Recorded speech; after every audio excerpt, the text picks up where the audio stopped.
Well, we like to call these things boomerangs. That's when you fix something and something else goes wrong with it shortly after. And in this case, it's one of my old antique radios that I overhauled. It stopped working. Let's see what happened. My old Pye radio that I recently overhauled after picking it up at the antique store had stopped producing sound. I've probably listened to this for about 100 hours since restoring it, and it worked perfect up until I went to turn it on. I got nothing. So we'll take this one apart again and see what's gone wrong with it. Now, as you guys probably remember, this is the one that operates on 240 volts.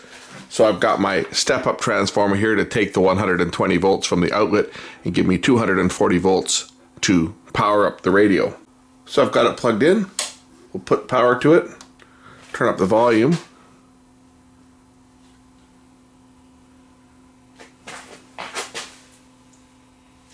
The tubes are warming. I can hear a hum from it. Oh, I see the problem right now. This tube has failed. Check this out.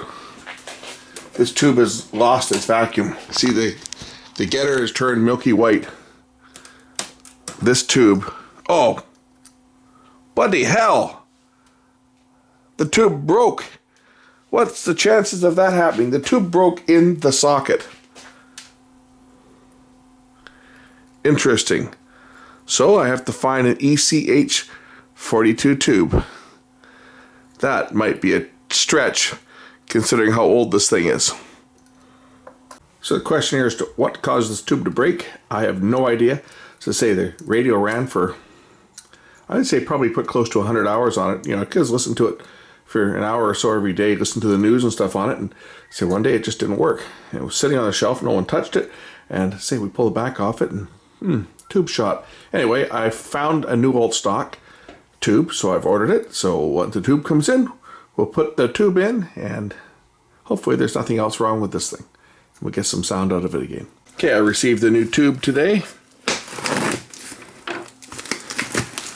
New old stock. See if it got here intact or whether they managed to damage it in the mail.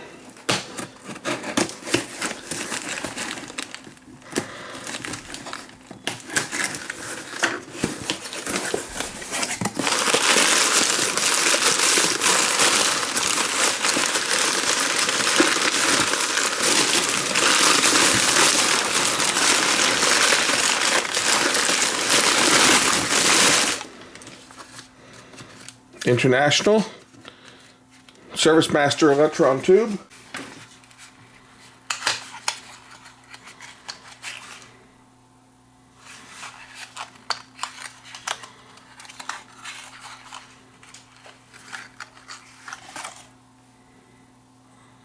Okay, there's the new tube. Looks to be good. Just line it up with, push it in, and hopefully nothing else is wrong with this thing.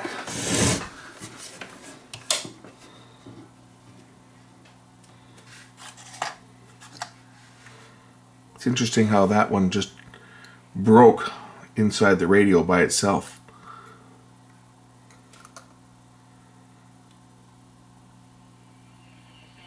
Aha, that's all it was.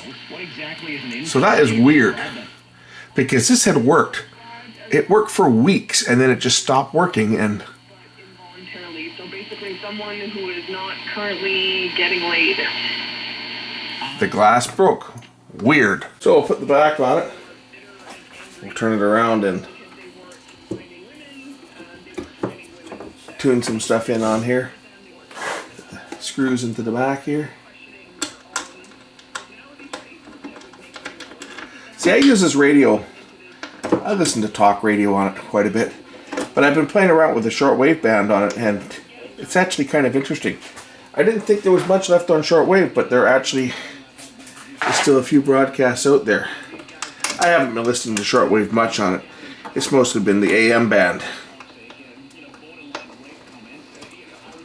But it's just such a nice looking radio.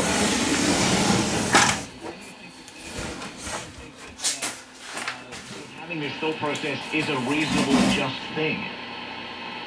Well, I think Of the city right now. I'll let Jeff Schwartz. And of course, my test transmitter is.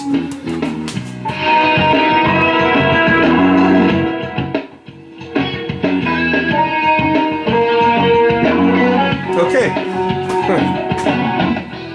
That's all that was wrong with it. So I don't know. That's strange. As I say, nothing touched it. Nothing touched it. It was in the socket. I don't know what happened, but there you go. Stranger things have happened. I guess maybe the glass was just a bit weak and it broke. Oh well. Easy fix. Thanks for watching.